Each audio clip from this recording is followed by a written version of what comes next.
everyone, and welcome to Fika for Life! Oh, it's so hot! Wow.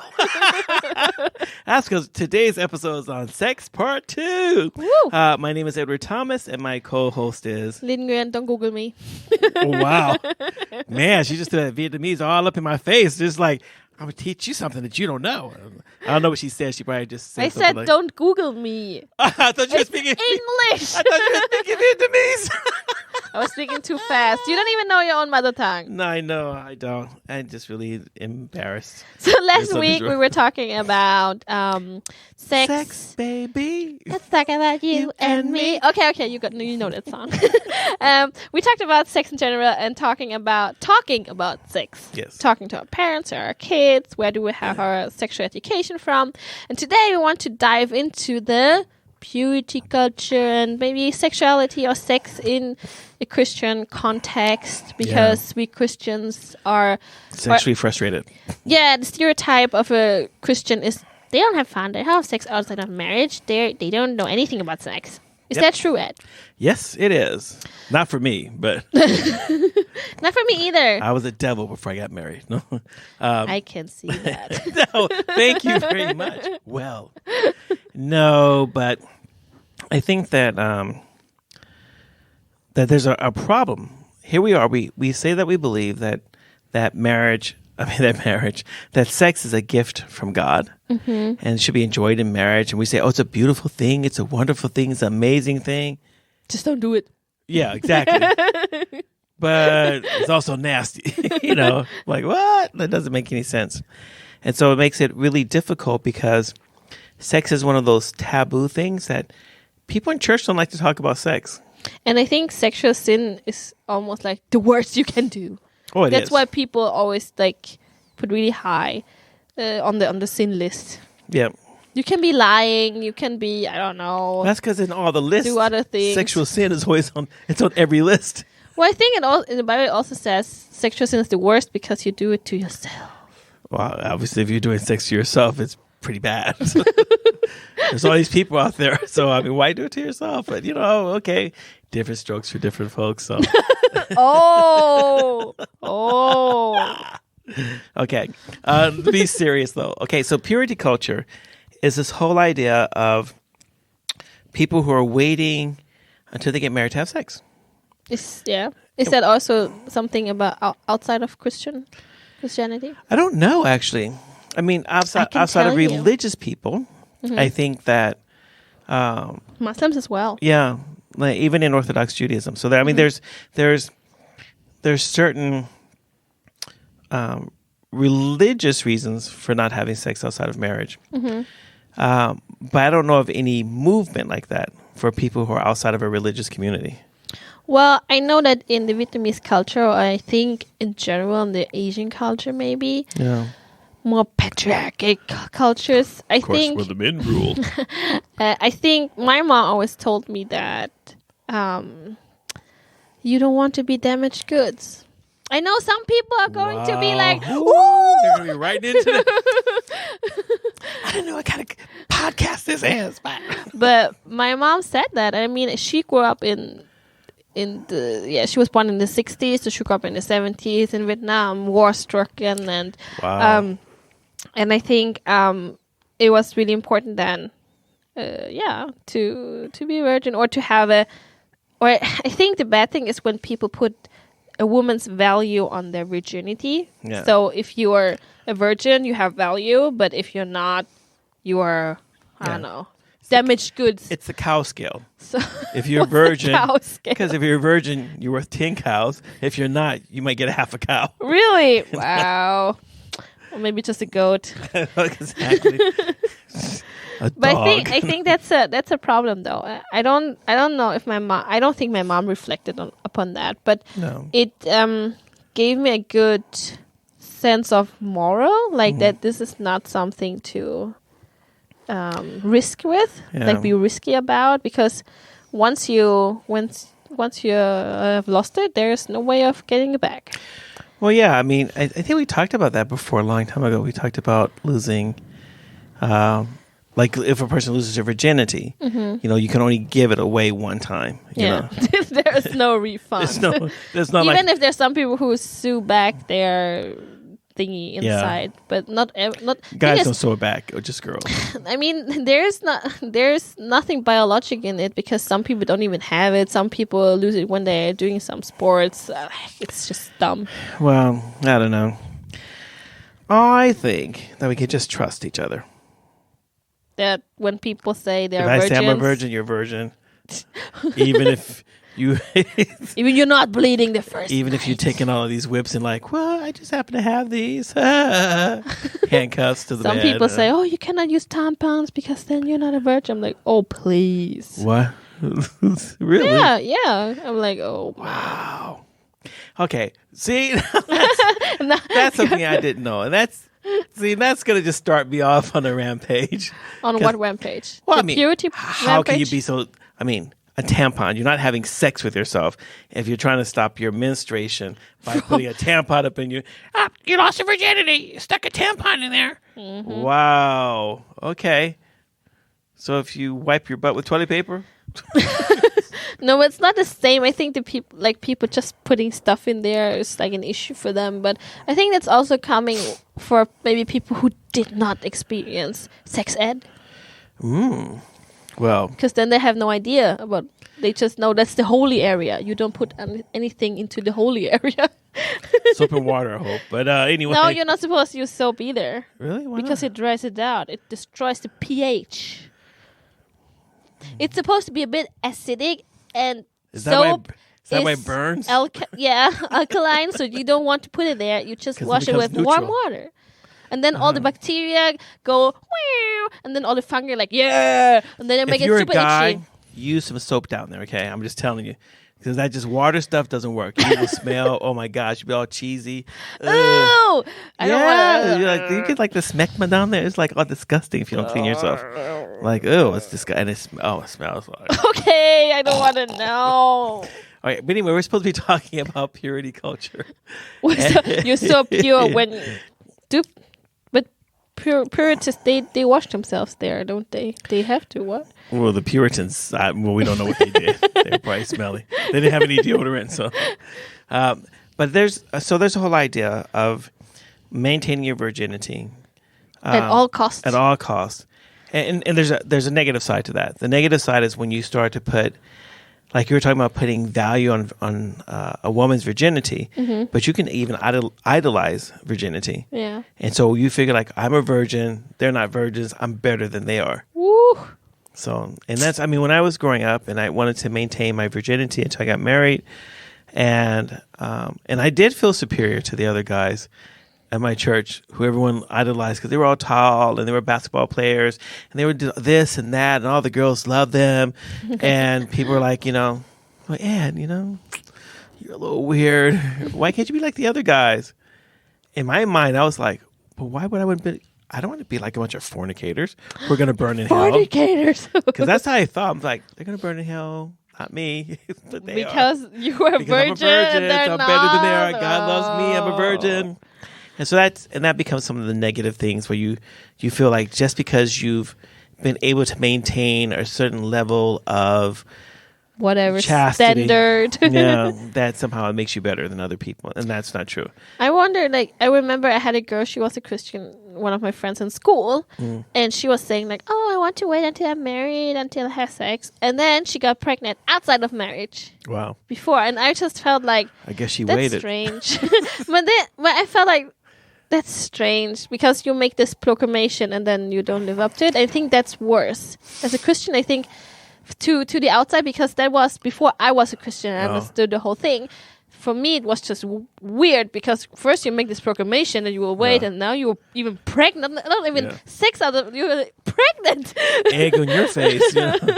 Well, I mean, that's what being a hypocrite is. That's why it's not fun, because if you can't maintain it, then what happens is it's just so painful, But I think that it's hard. I mean, if you're going to be honest, how many of us could actually say no to every form of sexual temptation?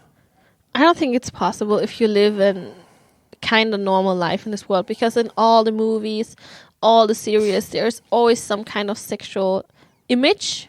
Oh, yeah. And even in newspapers, magazines, Everywhere. even like billboards, there's always this attractive guy or woman being half naked somewhere. Really? And I think especially if you're really shielded at home and in your community, I think it must be a real big shock to see a lot of this everywhere. Oh, yeah. I think that because when we're living that kind of sheltered kind of life, you want to maintain purity. You don't want to do things that are going to put you in a situation where you might not be able to do that. And so what happens is that as you get further and further away from that socialization of purity, where you have everyone around you adhering to the same standard, and you get more out into the world and you meet people who are not in the same circle. Well, they don't have the same standard. Yeah. And so what happens is all of a sudden, as a guy, so you have these guys and girls that are coming on to you, and that's never happened before. And you maybe don't know what you don't know how means. to handle it. Yeah. You're not really sure how to interpret the signals because you don't have a reference point for it. You don't know where there's a line that people are trying to cross and you're trying to maintain. You don't see that clearly. So you're not really prepared for and it's the whole thing is like, if you're going to maintain levels of chastity and purity, then there has to be some kind of openness to talk about, how do you equip people to deal with that? Because it's a responsibility. And how do you deal with that? It's really hard because it's like you want to tell them about it, but you don't want to spoil it for them. Yeah, exactly. But you have to put everything in its context. That's the whole thing. If you make sin, so if the problem is sex, then what happens is you demonize sex. Yeah. But the problem isn't sex. The problem is sin. The problem is that there's a way for me to live out my sexuality that's good. There's a way that's not good. There's a way for me to explore myself, who I am, what I like and dislike. But then there's certain limitations to that. But it doesn't mean that I can never get to know myself. So tell me, Ed, yes. What are you talking about exactly? Well, baby. Are you talking about within marriage or as a single? Let's talk about whatever. Well, I think that, obviously in marriage, you decide to get married to someone and hopefully the two people have jointly decided they want to give themselves to each other. So there's in marriage, I think there's a level of sexual exploration that's, and I believe it should be that way. That's just fantastic, open, wild, crazy. You learn new stuff every week, And then in some of those things, you could learn before you get married, but not all of those things. Otherwise, marriage has no speciality. If I could do everything before I get married, why get What's married? What's the point of getting married? Exactly. I'm like, I can just be on my own. But then I think that at some point, church. But what do you mean? Are you talking about masturbation? Are you talking about touching yourself? Or what are you talking about? Well, for our single listeners. Let's say now. Well, where's the border? When you get in the shower. No, the first thing is just to be comfortable with you. Just be naked. Yeah, that's like to be able to stand in the mirror. Look at yourself. And not be critical, disgusted. Not compare yourself with anyone else, but just be comfortable with who you are. I think you should stand in front of the mirror and just wiggle. If you're a guy who wiggle. I was going to say, if you're a girl, wiggle with your breasts. I don't know. Say not all girls can wiggle. Some of them are a little. You can wiggle with your butt. Okay, whatever. Wiggle what you got. Yeah, whatever. Wow, I don't know about the whole wiggle theory thing. I think, but it gives you it gives you the opportunity to feel comfortable in your body, like to see how everything moves, like everything I guess in different perspectives. You will not always have the chocolate side all the time, so maybe not. Well, I don't know. You have chocolate all over your place. So. I was gonna say I don't know. I've never seen any other color but chocolate. But if you say so, Lynn, I'll believe you. I'm gonna stand in the mirror tonight and look for the non-chocolate parts. Just wiggle. It's only the chocolate that's wiggling. I don't see the other stuff. But I think that okay. So it's about looking at yourself and okay. So it's about looking at yourself. It's about. Obviously, there's. So my problem probably is that because I believe that sex is something that's between two people, and so the exploration of sex is between two people. But you can figure out, like, so if I'm a tactile person, if I like to be touched, I would like to be touched. You don't have to be in the shower to figure that out. If you like hugging, how do you feel when people hug you? Yeah. How do you feel when people sit really next to you, like sit next to you, really close, and their shoulder touches your shoulder? Does that gross you out, or does that make you feel like exactly? That's like a connection. Yeah. That's flirting. That's not flirting. It is flirting if there's a guy sitting next to a girl really close like that. That's not flirty. That's flirty. That's not flirty. That's flirty. Because if you're not when you sit next to your son like that, it's not flirting. Oh, next to what? When you sit next to your son. Yeah. No, I'm talking about two single people because I used to use that for flirting. Oh, that's your flirt signal. That's not universal. Don't listen to Lynn. Yes, it is. I have a certificate from the Lynn School of Flirting, and I know I was a graduate. I paid my 100 crowns. Anyway, yes, tactile person. So you know if you. Yeah, because because people who like to be touched, it's good to know that, because that way you can communicate that. And if you don't like to be touched, you have to. It's weird to have sex without being touched. Some people don't like to be touched. But then how do you have sex? Yeah, they probably should stay single. But and it sounds really horrible, but I mean, part of being in a physical relationship is being physical. And if you with someone who doesn't want to be physical, why would you want to have a... But actually, my husband, he's like a switch. There's only one or other extreme. There's nothing in between. There's a lot of people like that. Everyday life, he doesn't like to be touched. Except for the other thing. There's like, it's only a switch. And I'm like, oh, that's sad. So if he comes up and gives me a hug, I better watch out. That's rarely happening, isn't it? Yeah, I try to get him to hug me. He won't hug me. I don't know what's wrong with your husband. Well, there's only two switches. There's only one switch that can flip. So I guess that's why he does it. He's like, nope, not turn that switch on today. Like, come touch me. Nope. Sorry. Okay, so you know you're a tactile person or not. Okay, and then you have to know, like, so. Oh wow. Trying to keep it clean for all the kiddies that are listening. How many kids are listening? I don't know. There's no kids listening, but I just like to say that to get out of uncomfortable situations. Yes. Okay, no, but I think that one of the biggest things. I mean, so when you're washing yourself, touch yourself. Mm-hmm. I don't mean to because you're trying to stimulate yourself, but just how it feels like. Just touch yourself. You mean just to see how it feels like? Like, take the soap and just rub it all over your body. And, Well, usually you wash yourself like that, don't you? No, I use a towel with soap in it and a brush. Oh, really? Yes.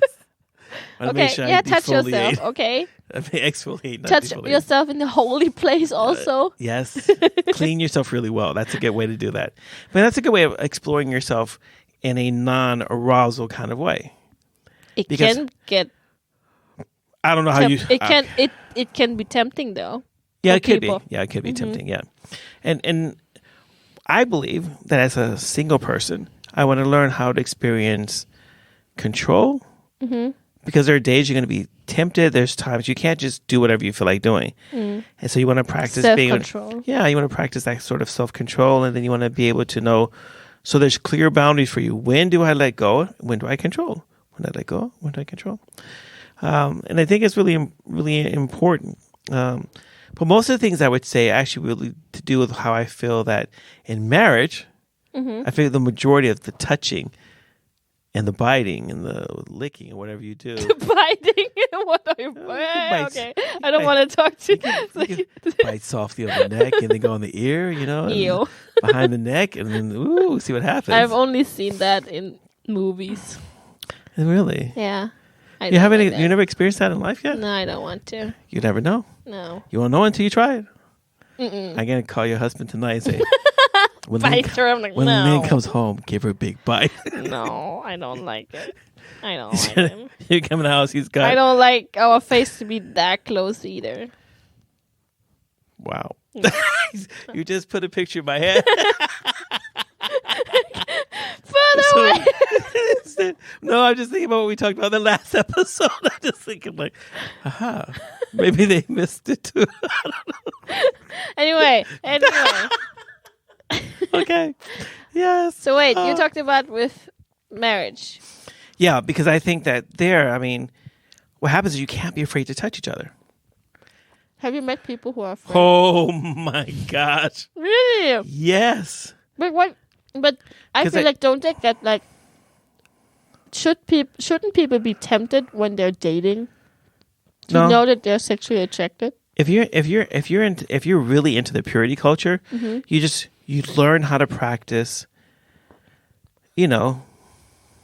Keeping at a distance. You don't do anything. I've seen some documentaries. They always do side hugs. Okay, yeah, well, that's a little too far for me. Okay, anyway. If you hug me, I want front to front.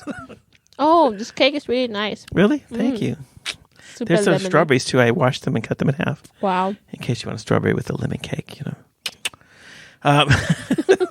Sorry. That's our fika.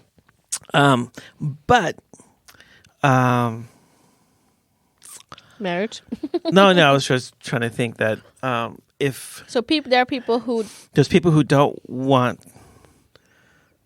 But I've met more people who are like more tempted. Like Really? Yeah, they need chaperones to walk with them otherwise. Wow. Dogs. I'll have anything.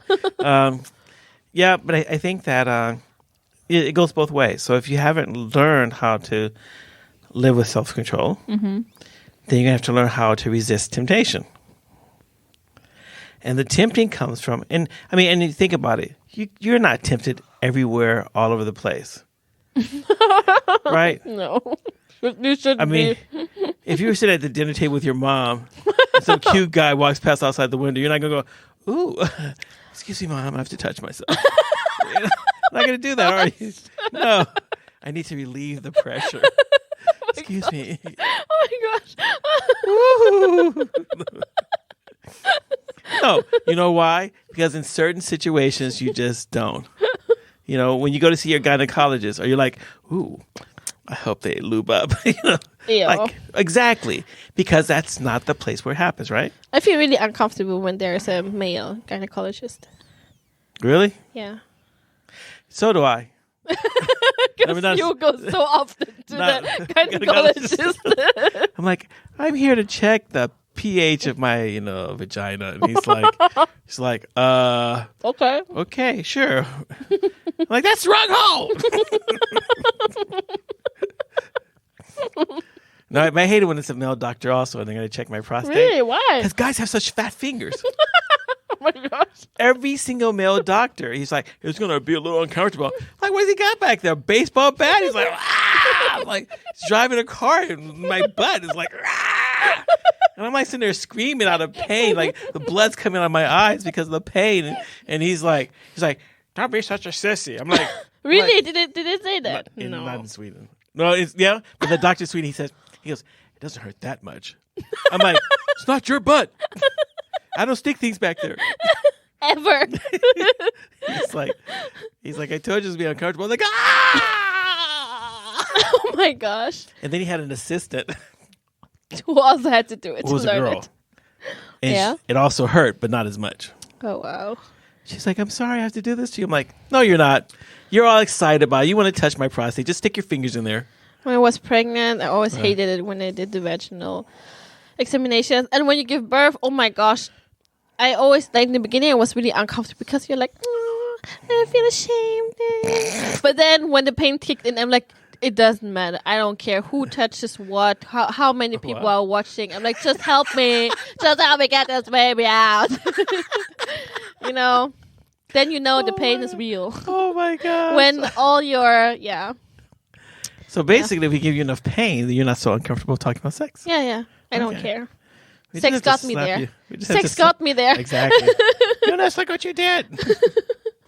Anyway, yes. So yes, you talked about sex exploration in marriage.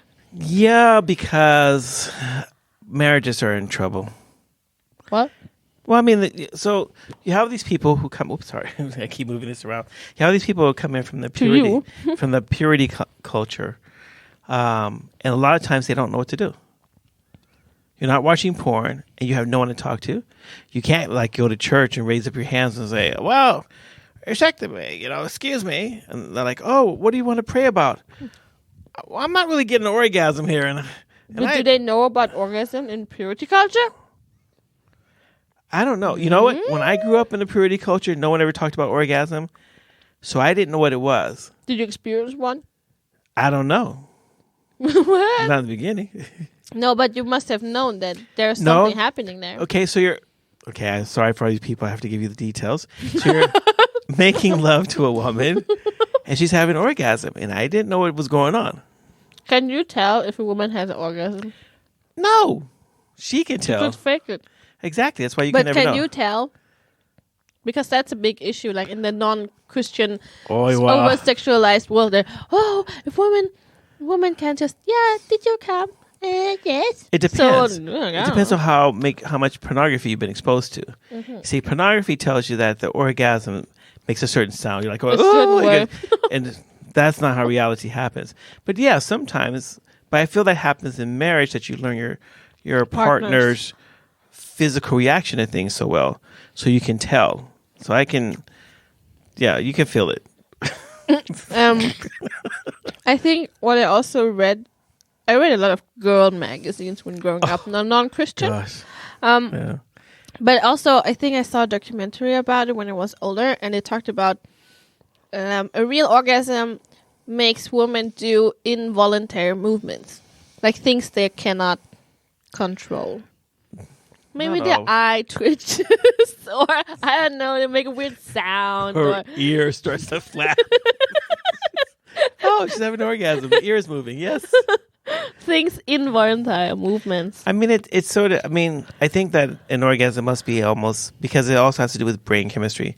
So it's got to be pretty unique from person to person, because no one has the same brain chemistry.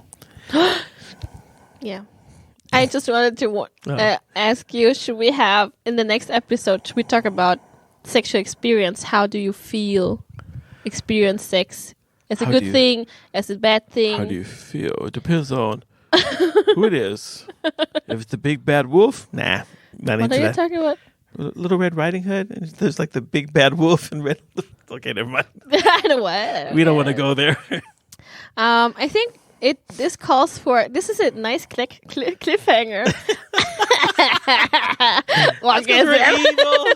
That's right. I'm like a teenager. Orgasm. Okay. Well, we didn't really get that much into purity culture, but we just we can end and just say that don't be afraid to talk about sex. Oh. And we have to change church culture so that we can talk openly about sex without it necessarily having to be pornographic or anything. We just want to help people to have a good marriage with a great, active, and wonderful sex life. And I don't think that's a bad goal. I think the advices that you gave today are really helpful for a lot of singles, actually. Because because it's difficult to find more like concrete advice. Everyone is like, oh yeah, you should take care of yourself, blah blah. What does it mean? No. What does it mean? Learn how to give good massages. Oh yeah. If you really want to, you can practice on me. Wow. If you want to practice giving massages, please contact Lynn. She'll let you touch her then. She won't let you touch her any other time, but if you give massages, she can touch her. I'm not the switch one. Oh, Jonas is the switch one. Oh, you're like on all the time? Yeah. Wow. I got to go to confession tonight. Okay, guys. Thank you for listening. Thank you. Tune in next week for our orgasm episode. Because we're going to get all juiced up for you. All right. Keep writing to us. Keep making us number one in Sweden. Woo! We thank you very much, everybody. Have a good time for listening to us. And thank you for listening to Fika for Life.